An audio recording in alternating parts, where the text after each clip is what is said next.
that little baby, I don't know who it was. I just heard the baby laughing, and I was like, it was laughing. Now kids laugh that gurgle, Yeah, just yeah. that. And I was like, I'm here complaining in bed. I have the bucket of throw up, Mm-hmm. and I'm feeling sorry for myself. And I'm like, why me? Oh my God, my partner left me. I don't have anything. No one loves me. I'm bald. I'm ugly, and this little baby's just laughing, innocent. Yeah. And I'm like, I have a choice to sit like wallow in this shit, or I Totally. can make a difference. And so like little things happen like that.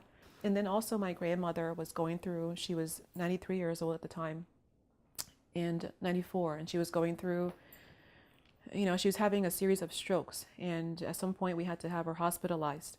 And so one of my other aha moments was that as I was going through chemotherapy and going through my radiation, all that whole process, I go to see my grandmother in the hospital every day after work. And then at some point, she wasn't able to talk. She lost her ability to speak. And then she would talk sometimes and she wouldn't talk. And so one of the last things I heard her saying, I went to her in her hospital bed in the home, and she was mumbling a word. She couldn't always talk clearly.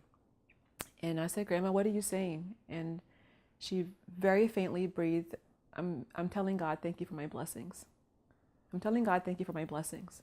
And this is as she was laying in bed, unable to move, unable to change herself, unable to barely speak, knowing she's dying. She's thanking God for her blessings.